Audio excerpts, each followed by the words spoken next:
木色牽引光影，空間柔和舒展，而且細膩溫馨。設計師 Keith 為原本單調嘅空間注入溫度，打造一個療癒舒適嘅空間。我會定義呢間屋，首先就係溫情洋溢啦，因為其實耐唔時啲屋企人都會過嚟食飯㗎嘛，咁所以我哋Day One就係話，我哋好希望攞翻個彩光，做翻一啲 warm 啲嘅淺色木嚟到做翻呢一個氣氛。咁所以我哋通常呢啲情況，我哋會用到一啲粉色系列嘅板材啦，然之後再配合翻淺木色嘅木材啦。木元素貫穿全屋主要活動場所，由玄關處就開始佈局，奠定一入門口映入眼簾嘅設計主題。我哋喺個門口度就做咗個玄關位，咁主要都係希望啲長輩可以坐喺個玄關位度換到鞋啦，即係個功能性啦。咁另外就用翻啲雲石嘅板面去到做翻佢比較高級啲嘅效果啦。咁另外咧就會係入門口可能都係一啲功能性咧，就係話我哋有換鞋啦，有消毒嘅換衫櫃啊，消毒衫櫃俾佢擺翻入去，先至入翻晒屋嘅。係啦，咁另外個玄關位就另外就可以做翻一個貫穿客飯廳連貫性，又可以分翻區域嘅地方咯。懸空式鞋櫃設計，下面嘅收納空間都可以提供照明效果，令空間光源更加充足，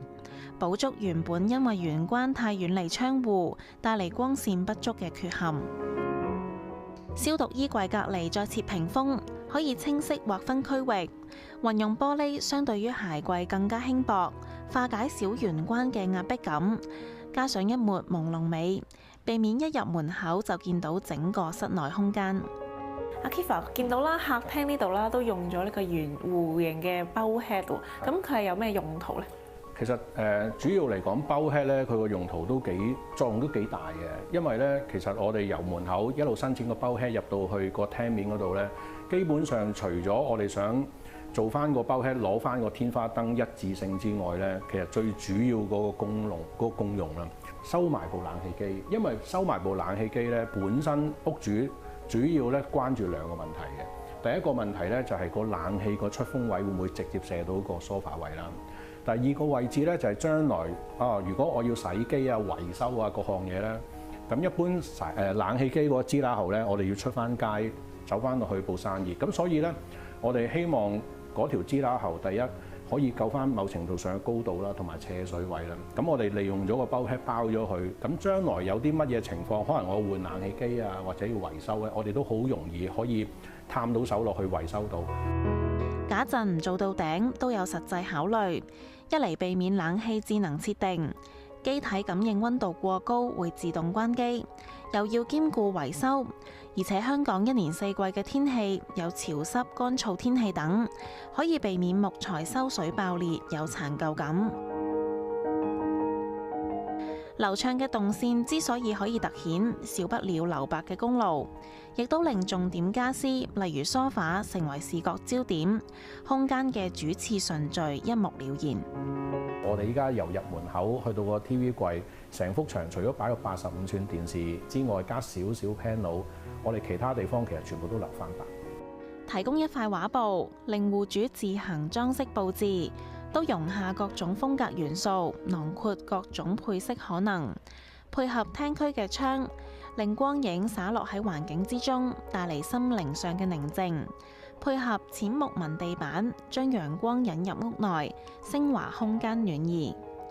至於飯廳，唔單止係一家人歡聚嘅地方，隔離個櫃仲兼顧展示功能。飯廳嘅位置其實我哋有一組儲物櫃，嗰組儲物櫃最主要咧就迎合翻屋主，佢本身佢可能中意玩翻一啲音響啊，中意玩翻一啲相機啊各項嘢咧，咁成日可以觸摸到嘅。咁我哋今次咧其實就用咗一啲特別啲嘅五金啦。咁今次飯廳個飾櫃咧，其實我哋用咗啲比較特別啲嘅五金嘅，例如係巴士吊堂啦。咁屋主好多時候擺佢啲心頭好嘅時間咧，我哋基本上希望佢可以喺唔使點樣踎低嘅情況底下，好舒適咁樣就攞到佢啲心頭好啦。咁呢個吊堂除咗佢本身個功能比較方便之外咧，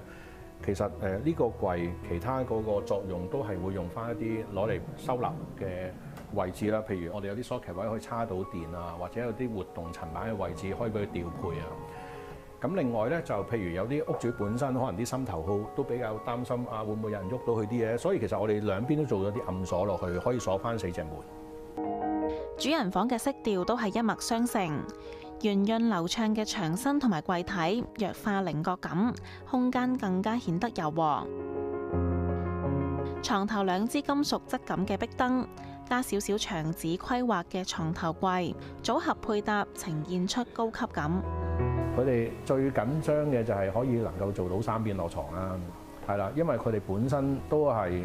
希望條動線啊，有翻啲空間感啊，但係都係嗰啲啦，有好多收納空間，所以今次嘅主人房基本上咧，除咗3邊落床之外咧，我哋頂天立地咁做晒一啲衣櫃啊、收納空間啊各項嘢。咁所以其實我哋都特登用咗一啲較為淺色嘅系列去到做翻落去，令到佢成個組合出翻嚟。沿住窗伸延到另一端，中間打造梳妝台，可以充分利用日光。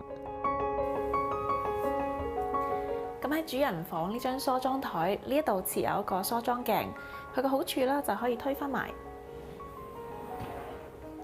收返喺個櫃裏面，都唔會阻礙你欣賞出面嘅靚景。咦，阿 Kiva 見到咧，有時呢啲櫃咧有啲黑色嘅圓圈啦，究竟係裝飾定係另有用途咧？哦，咁其實真係另有用途嘅，因為而家其實好多屋主咧喺屋企比較擺咗多啲心頭好啦，佢又唔想其他人喐到佢啲嘢啦，咁所以我哋今次咧都會用翻一啲指紋鎖啦，例如係屋主要真係落到去指模啦，然之後先至可以開到個櫃筒，否則嚟講咧其他人開咧基本上係開唔到個櫃筒。主人套房設計，梳妝台隔離嘅入口正係通往浴室，擺位正正符合動線。浴室嘅空間闊落，尤其係企缸嘅尺寸，比正常企缸空間比較大，提供充足嘅伸展空間，盡量令長輩喺洗浴過程之中可以舒適同埋安全。客房設計風格就略有不同，喺淺色木元素嘅基調之下，採用冷色調嘅床頭同埋窗簾等，令空間具有時尚感。而且兼顧功能性，幾乎一整面嘅高身衣櫃同埋床下面嘅空間等都可以滿足收納需求。廚房黑白色打造櫥櫃，簡約風格對比式營造精緻嘅外觀。